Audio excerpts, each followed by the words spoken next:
গত 4-3-26 তারিখ doctor Rajesh Majumdar, junior consultant শিশু, 250 শয্যা, জেলা সদর হাসপাতালের উনি নিয়মিত সরকারি ডাক্তার। উনি 4-3-26 তারিখে সরকারি ডিউটিটা না করে তিনি পার্শ্ববর্তী একটি চেম্বারে রুগী দেখতে গিয়েছেন। রুগী দেখেন, নিয়মিতই দেখেন। সেই দিন দেখতে গিয়ে একজন দেশপ্রেমিক সাংবাদিকের ক্যামেরায় ধরা পড়ে এবং সাংবাদিক সাহেব ওনার সাথে কিছুটা ভদ্রভাবে তর্ক বিতর্ক করেন। কেন উনি ওনার নিয়মিত দায়িত্ব রেখে উনি প্রাইভেট কাজটা করতেছেন, ইহা কি অনৈতিক না? সাংবাদিক সাহেব জিজ্ঞাসা করেছেন। এই নিউজটা আমাদের মাননীয় প্রধানমন্ত্রীর ভিডিওটা ওনার দৃষ্টিগোচর হয়েছে। উনি তৎক্ষণাৎ আমাকে ফোন করেছেন। আই এম আনফরচুনেট যে আমার দৃষ্টিগোচর হওয়ার আগে ওনার দৃষ্টিগোচর হয়েছে। তা আমরা খুব শক্ত অ্যাকশনে গিয়েছি। আমরা 3 ধরনের ব্যবস্থা নিয়েছি আজকের ভিতরে। একটা হলো, আমরা শুধু ওনাকে বরখাস্ত করার লক্ষ্যে শোকজ নোটিশ করিনি, কারণ এতে তো উনি প্রাইভেট প্র্যাকটিসও করতে পারবেন, টাকা কামাইতে পারবেন।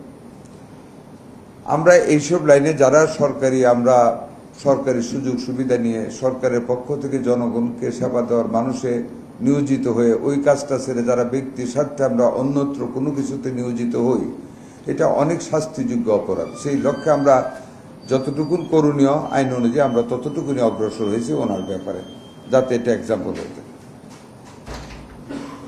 একটা নোটিশ দেওয়া হয়েছে গতকালই ওই হাসপাতাল কর্তৃপক্ষ থেকে ওনাকে।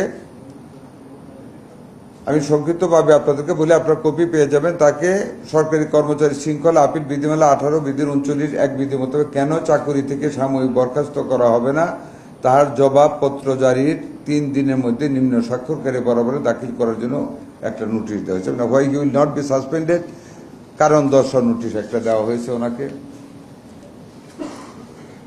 আরেকটা যেটা আমরা নতুন দিলাম, it will be great threat for them. ওনাকে 6 মাসের জন্য ওনার লাইসেন্স স্থগিত করা হয়েছে, প্র্যাকটিস করতে পারবে। He won't be able to do any practice for 6 months. Licence স্থগিত করা হয়েছে। হ্যাঁ, নো, উনি নেভার, উনি পারবেন না করা। হ্যাঁ, no, he is no more the চিকিৎসক, because he has no licence, সুতরাং তার কোনো চিকিৎসা করতে পারবে না।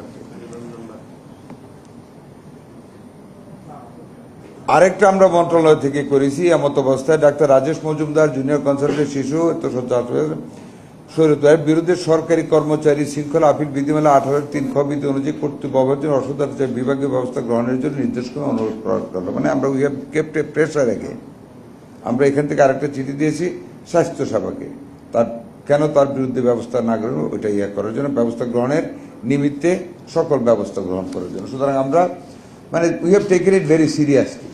এটা শুধু উনি ধরা খেয়েছেন, এটা যে উনি আমরা বাস্তবে না, আরো অনেকে হতে পারে, তাই না? অনেকে অনিয়মিত যান, অবশ্য অনেকটা রেকটিফাই হচ্ছে। এই মেসেজটা আমি আপনাদেরকে খুব সবিনয় অনুরোধ করব বহুল প্রচারিত করার জন্য, কারণ it will be threat for others. এটা কিন্তু কম্পানিশমেন্ট নয়। এটা তো একটা সাংবাদিক উদ্ঘাটন করলেন, জি, আপনাদের থেকে এই ধরনের কাজগুলো তদারকির জন্য বা হচ্ছে কি হচ্ছে না এটা দেখার জন্য কোনো আমরা অলরেডি উদ্যোগ নিয়েছি সব জায়গায়। এটা কিছু গোপন ব্যাপারে এর মধ্যে আছে, কিভাবে উদ্যোগ নিচ্ছি এটা ডিসক্লোজ করব না। আমরা বিভিন্ন মাধ্যমে আমরা উদ্যোগ নিয়েছি, আপনারা জানেনই কারা নেয়। আমরা গোয়েন্দা কার্যক্রম, আমাদের কার্যক্রম চলছে এটা বন্ধ করার জন্য সারা দেশে।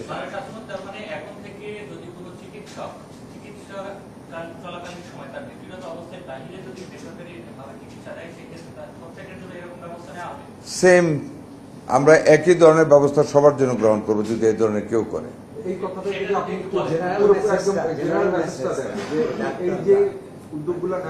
ওটাতে আপনি রিটেন মেসেজ দিতে পারেন।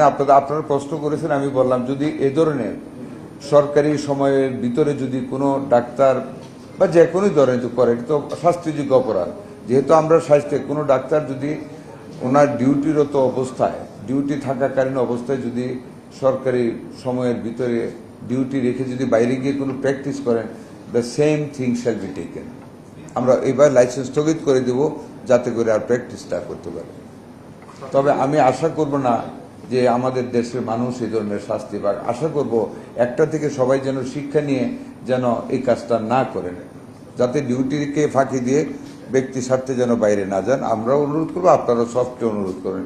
এটা খুব একটা আমরা মানে ভাবার কিছু নাই, সবাই ভালো হয়ে যাক, নীতির ভিতরে আসুক, যাতে কারো কষ্ট না হয়। প্রত্যেকেরই তো ছেলে মেয়ে আছে, কষ্ট তো হবে না বেতন না পেলে। এই জিনিসটা যেন আর কারো ভাগ্যে না হয়, সবাই যেন সাবধান হয়ে এটি অনুরোধ করবেন।